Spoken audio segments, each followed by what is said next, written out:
دوستو، بزرگوں اور بھائیوں، ہم مسلمان ہیں۔ اللہ تبارک و تعالیٰ نے جو دین برحق ہمیں عطا فرمایا ہے، وہ دین ہماری تمام ضروریات کو پورا کرتا ہے۔ ہمیں یہ حکم دیا گیا ہے کہ ہم اللہ سے جب بھی مانگیں دنیا اور آخرت کی بھلائی مانگیں۔ ہمارے ہاں چونکہ ایک بڑا طبقہ ایسا ہوتا ہے الا ماشاء اللہ جس کو دنیاوی ضروریات پوری طرح گھیر لیتی ہیں اور دنیا داری کے مسائل ذہن پر، دل پر پوری طرح حاوی ہو جاتے ہیں۔ ہر وقت تصور یہی رہتا ہے کہ کسی طریقے سے میری دنیا داری مضبوط ہو جائے، میری دنیا داری مکمل ہو جائے، میرے روزمرہ کے کام پختہ ہو جائیں۔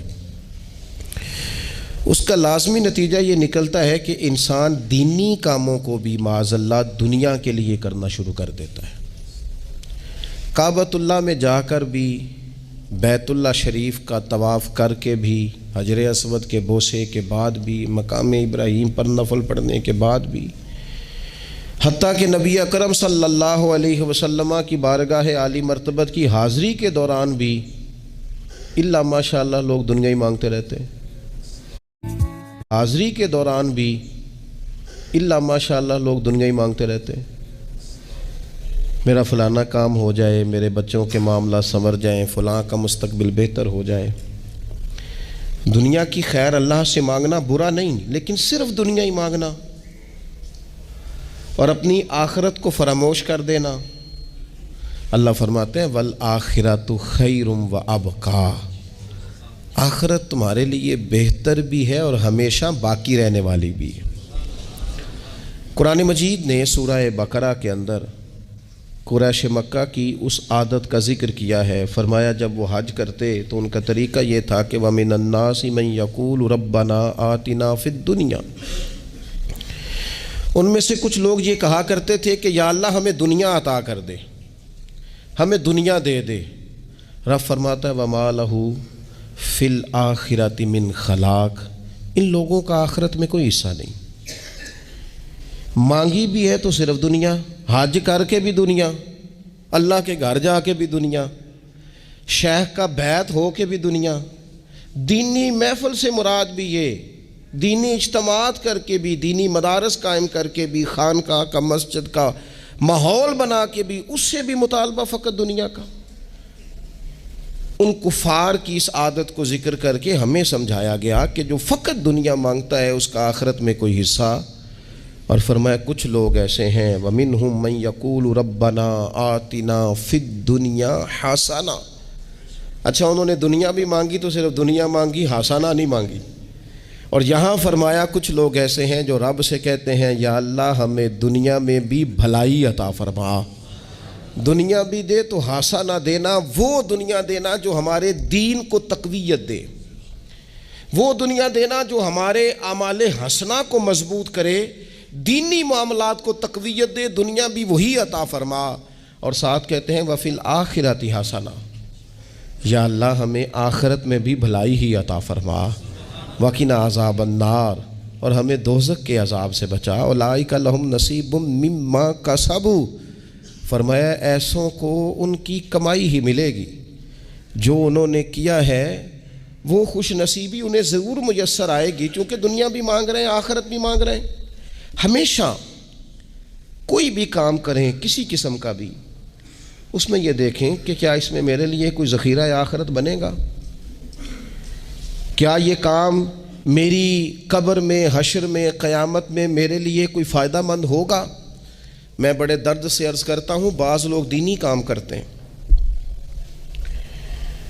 اور ان سے جب سوالات کیے جاتے ہیں تو وہ بعض اوقات تکلیف دہ معاملہ ہو جاتا ہے کہ اس دینی کام کے پیچھے بھی وہ والا خلوص نہیں جو ایک مسلمان کا رب اور رسول کے ساتھ ہونا چاہیے، اس دینی کام کے پیچھے بھی کچھ دنیاوی مقاصد موجود ہیں۔ تو اگر بڑی پگڑی اور بڑے جبے کے پیچھے بھی ایک دنیا دار چھپا ہوا ہو، لوگوں کو تو دھوکہ دیا جا سکتا ہے، رب اور رسول کو تو نہیں نہ دیا جا سکتا۔ وہاں تو دلوں کا خلوص ہی پہنچتا ہے، وہاں تو نیتوں کا حسن ہی پہنچتا ہے۔ تو اللہ تبارک و تعالیٰ سے جب بھی سوال کیا جائے دنیا اور آخرت کی بہتری کا سوال کیا جائے، ایک لفظ ہے حدیث پاک میں جس کو عافیت کہتے ہیں۔ ترمذی شریف میں حضرت سیدنا عباس بن عبد المطلب رضی اللہ تعالیٰ عنہ آپ کی روایت موجود ہے، فرماتے ہیں میں نبی پاک صلی اللہ تعالیٰ علیہ وسلم کی خدمت عالی مرتبت میں حاضر ہوا تو میں نے عرض کی یا رسول اللہ صلی اللہ تعالیٰ علیہ وسلم مجھے ایسی چیز بتائیں جو میں اپنے رب سے مانگوں۔ چیز مانگنی ہوتی ہے نا، بعض اوقات موقع ملتا ہے تو کئی دفعہ انسان امتحان میں آ جاتا ہے کہ اب مجھے موقع مل گیا ہے، مجھے کہا گیا کچھ مانگ لو تو بھلا میں کیا مانگوں۔ حضرت عباس بن عبد المطلب رضی اللہ تعالیٰ عنہ نبی پاک علیہ السلام کے پیارے چچا جان ہیں، عرض گزار ہیں یا رسول اللہ صلی اللہ علیہ وسلم مجھے بتائیے میں اپنے رب سے مانگوں تو کیا مانگوں؟ تو حضور نے فرمایا رب سے عافیت مانگو۔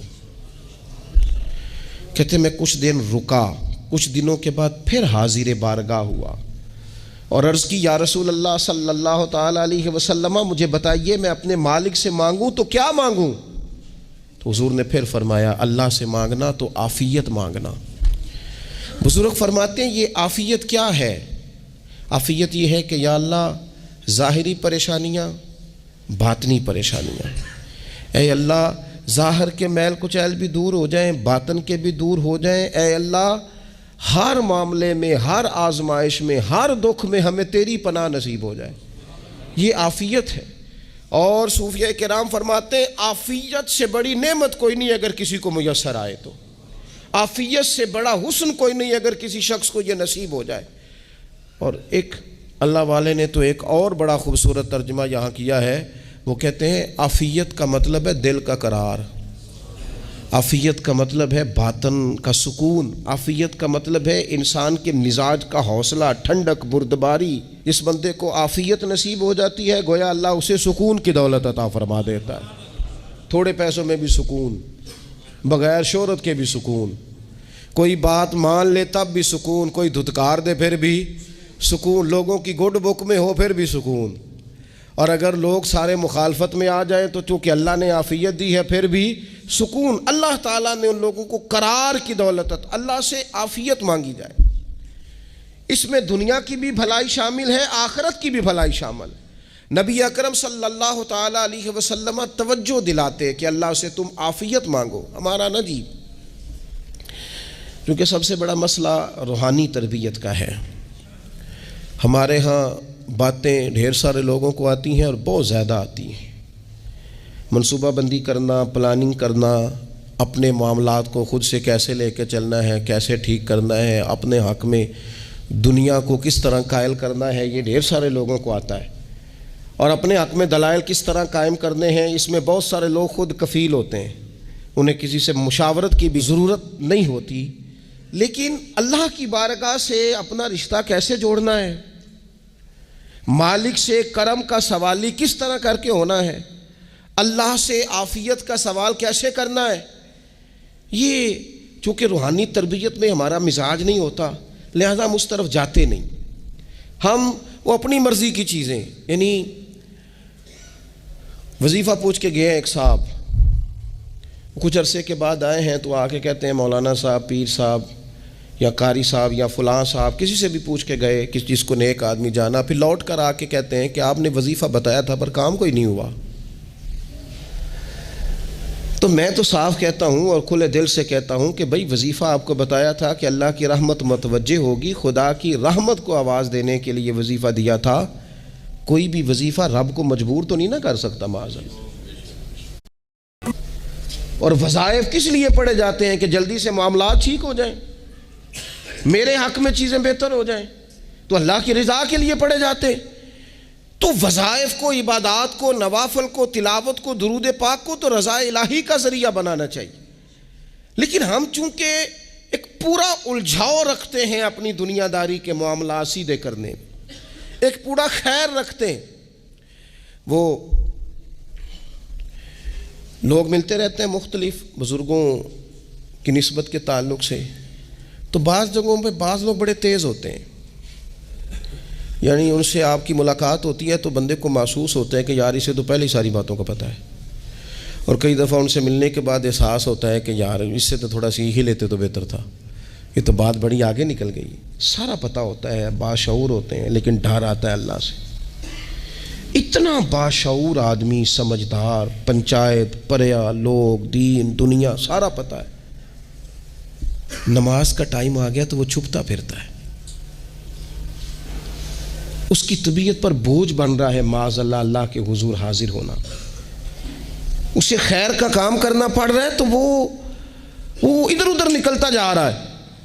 تو سوال یہ ہے کہ پھر یہ شعور کا کیا مطلب رکھا ہوا ہے ہم نے؟ پھر اللہ سے دعا کرنے کی ضرورت نہیں۔ وہ حضرت عارف رومی رحمۃ اللہ تعالیٰ علیہ فرمایا کرتے تھے بعض لوگوں کو رب سارا کچھ دیتا ہے،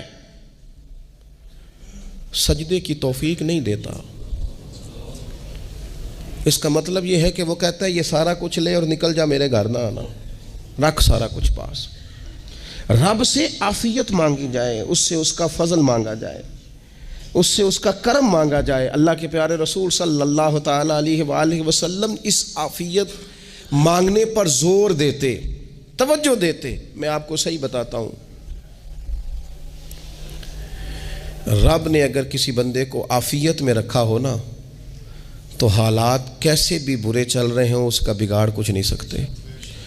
اور اللہ تعالیٰ معاف کرے، 100 دفعہ خاکم بدہن اگر کسی وقت اس کے کرم کی نگاہ پھر جائے تو پھر سارے اسباب سمیت بھی انسان اپنے پیروں پہ کھڑا نہیں رہ سکتا۔ اس سے جب تک طلب کرم نہیں ہوتا، طلب عافیت نہیں ہوتی، اس کی بارگاہ سے جب تک بندہ مومن پورا رجوع نہیں کرتا، یہ عافیت اتنی اعلیٰ چیز ہے کہ نبی پاک علیہ السلام نے فرمایا اذان اور اقامت کے درمیان جو وقت ہوتا ہے اس میں دعائیں رد نہیں ہوتی۔ دعا مانگا کرو گے تمہاری اللہ اپنے فضل سے قبول کر لے گا۔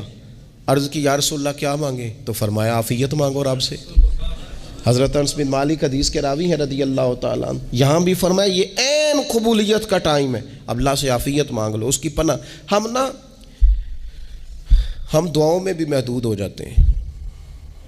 رب دا طالب کوئی نہ ملیا، جو ملیا طالب زردہ ہو، دعاؤں میں بھی حد بندی۔ بعض اوقات بچے بھی تربیت کرتے ہیں نا، ایک مولانا ہیں ان کا خیال ہے کہ انہوں نے مجھ سے کچھ پڑھا ہے تو کبھی کبھی استاد جی کہہ دیتے ہیں، بہت پرانی بات ہے، انہوں نے مجھے فون کیا کہ اگر آپ کبھی تشریف لائیں، تو میں نے کہا پتر دعا مانگ اللہ کو چھوٹی جی گڈی دے وے۔ تو اس بچے نے میری بڑی تربیت کی، کہنے لگا استاد جی اللہ کو لو منگنی ہے تو وڈی ساری منگو، آپ نے محدود کیوں کیا کہ بھئی یہ چھوٹی سی اللہ گاڑی کیوں اللہ چھوٹی دے، رب دے تو بڑی دے اور رحمت سے دے، اللہ سے مانگنی ہے نا جی۔ ہم تربیت نہیں لیتے۔ میں نے اس کا شکریہ ادا کیا، میں نے کہا بیٹے تو نے بڑی سونی بات کی، اللہ تجھے اس کا اجر عطا کرے، اللہ تجھے برکات عطا کرے۔ اگر آپ نے سیکھنا ہے تو پھر آپ سیکھ لیں گے، اور اگر نہیں سیکھنا تو پھر یہی کہنا ہے ساری عمر لنگی بندہ کو نہیں ملیا، چونکہ مزاج نہیں ہے نا سیکھنے کا، اس لیے پھر ملا ہی کوئی نہیں، پھر ساری زندگی کو میسر ہی نہیں آیا، کسی نے نصیحت ہی نہیں کی، کوئی آنکھوں کو بھایا ہی نہیں، خود ہی بڑے سیانے تھے، خود ہی بہت بڑے تھے، اپنا قد ہی بڑا اونچا تھا، سب ٹھگنے چھوٹے اور کمزور اور بونے نظر آئے۔ عزیز بھائی، جب عافیت، ایک بزرگ تھے ہر وقت اللہ سے عافیت مانگتے تھے، ہر وقت اللہ سے عافیت مانگتے تھے، ہر وقت عافیت مانگتے تھے۔ لوگوں نے پوچھا، لوگ ان کو صالح جانتے تھے، نیک سمجھتے تھے کہ حضور آپ اور کوئی دعا مانگتے نہیں، عافیت ہی مانگتے ہیں۔ فرمانے لگے میں مانگا کرتا تھا شروع میں، بعد میں خیال آیا ہے اور بھی دعائیں مانگا کرتا تھا، یہ احساس بعد میں نصیب ہوا۔ فرماتے میں مزدوری کرتا تھا، مال برداری کرتا تھا، ایک جگہ پہ ڈیوٹی کر رہا تھا تو تھک گیا، اور وہ جو کام لینے والے لوگ تھے ان کا رویہ بھی بڑا ترش تھا، تکلیف ہوئی، تو میں نے اپنے مالک کی بارگاہ میں عرض کی مالک اگر 2 روٹی بغیر مجھے مشقت کے مل جائے دن میں تو تیری بارگاہ تو بڑی کریم ہے۔ کہتے ہیں میں نے یہ دعا مانگ لی، ذرا میں تھوڑا آگے بڑھا تو 2 بندے آپس میں لڑ رہے تھے، میں ان کی صلح کرانے کے لیے، انہیں بچانے کے لیے آگے بڑھا،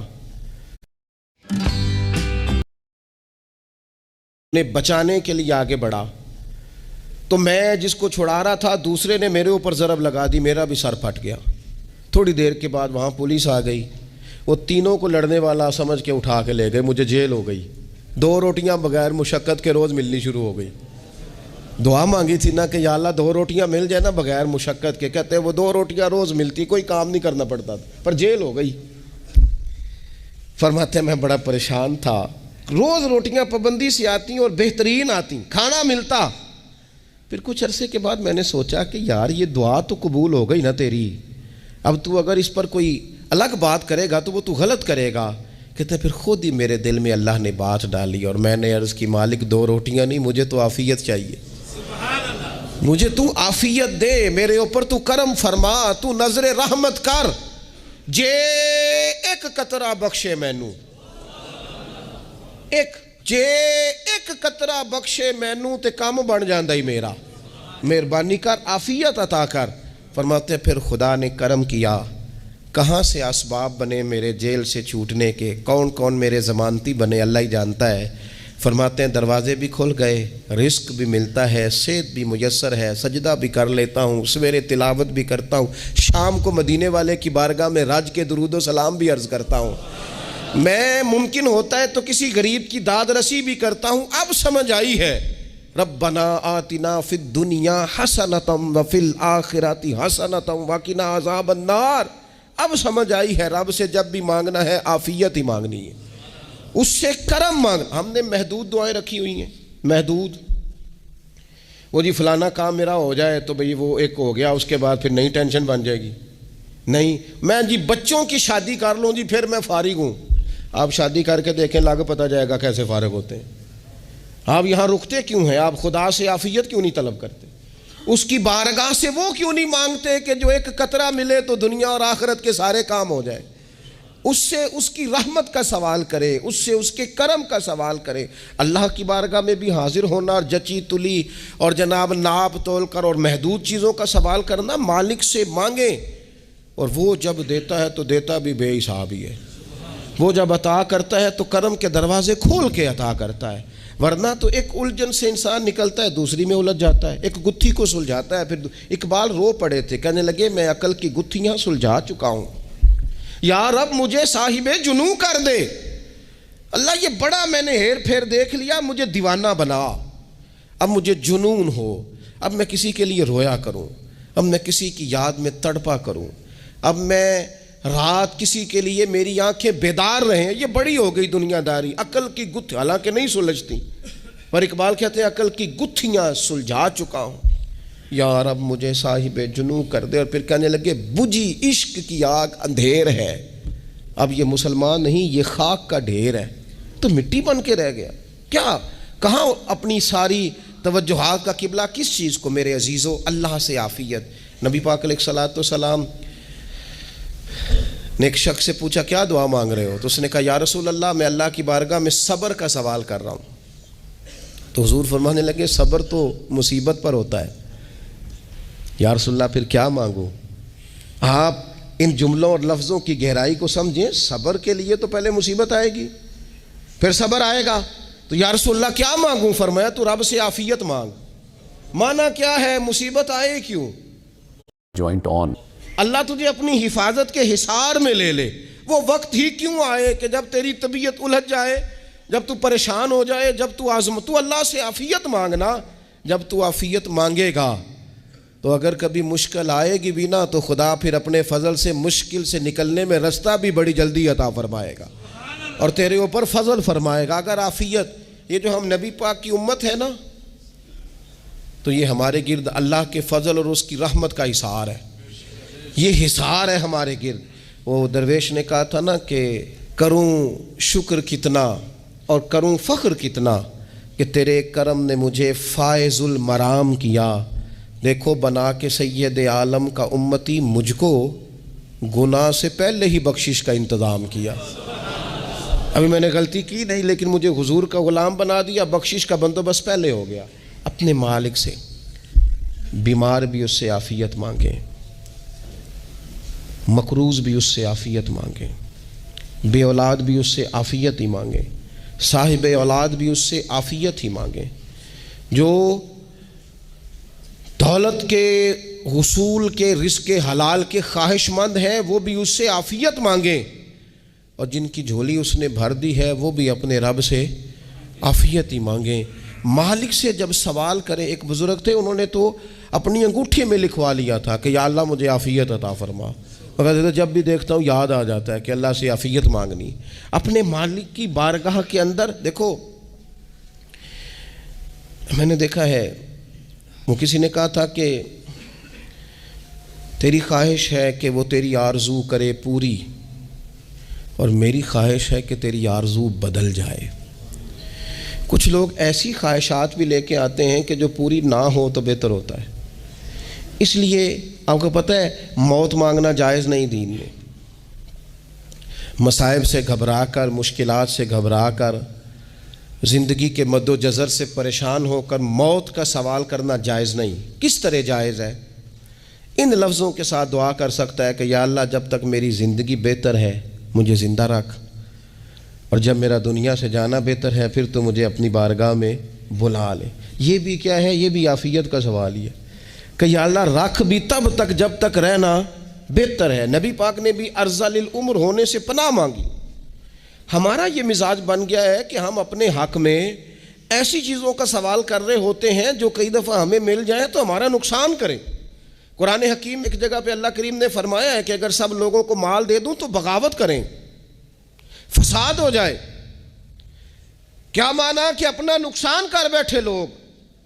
ہم اپنے مالک کی بارگاہ میں بعض ایسی چیزوں کے سوالی ہیں کہ جو ہمارے لیے ٹھیک نہیں ہے، ہمیں اس کے کرم پر چھوڑنا ہے، اس سے عافیت مانگنی۔ اور بعض لوگ، کیونکہ میں کہہ چکا ہوں شروع میں کہ ہماری دینی روحانی تربیت نہیں ہوتی، اور ہم کہیں سے باقاعدہ اسباق لینے کے قائل ہی نہیں ہوتے، پوری تربیت کا ہمارا مزاج نہیں ہوتا، اپنی عقل اور اپنا شعور اور اپنے حساب سے ہم زندگی کو بتانا چاہتے ہیں۔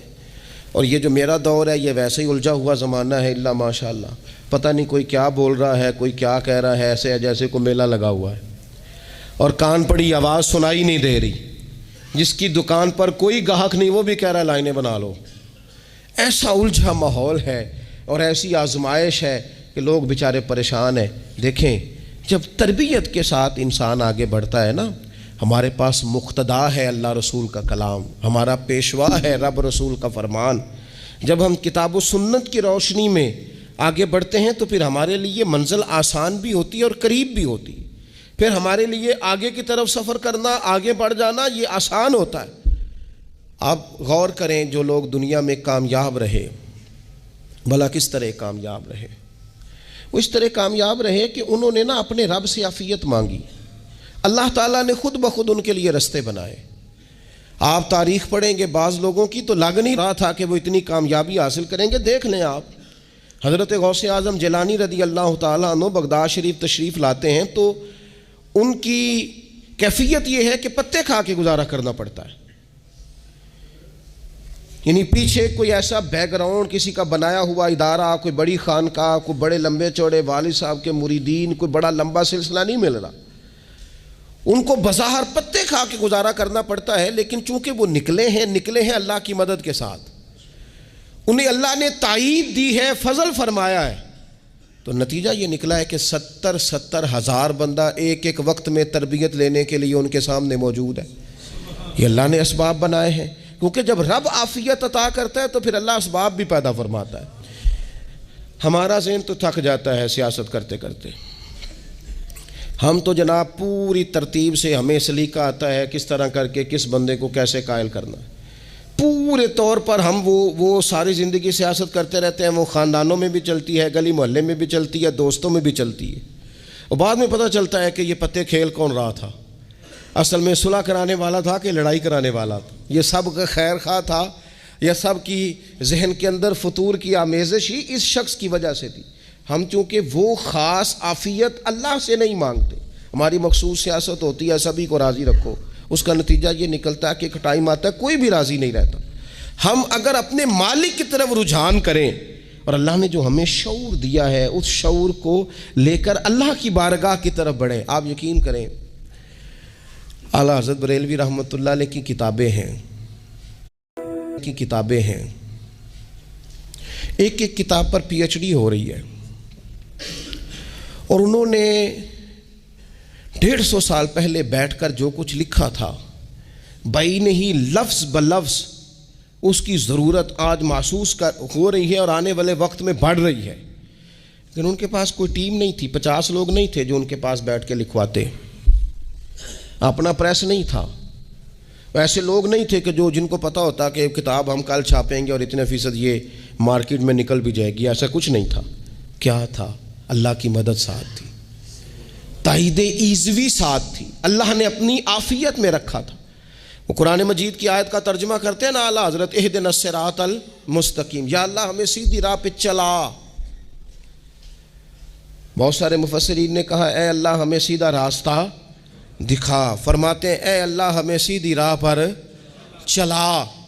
تو کسی نے کہا حضور یہ چلا اور دکھا میں کیا فرق ہے؟ فرمانے لگے دکھانے کا مطلب یہ ہوتا ہے کہ کسی نے پوچھا میں نے گجرانوالہ جانا ہے، تو دکھانا یہ ہے کہ اسے کہا یہاں سے باہر نکلو، روڈ پہ چڑھ جاؤ، سیدھے جاؤ گے، ایک پول آئے گا اسے کراس کرنا، نیچے اترنا، وہاں سے شہر شروع ہو جائے گا۔ پھر اس نے اگر کوئی اندرونی جگہ شہر کی پوچھ لی تو اس کو کہا کہ رائٹ ہو جانا، پھر لیفٹ ہو جانا، پھر آگے کسی سے مزید۔ یہ ہے راستہ دکھانا، اور ایک ہے چلانا۔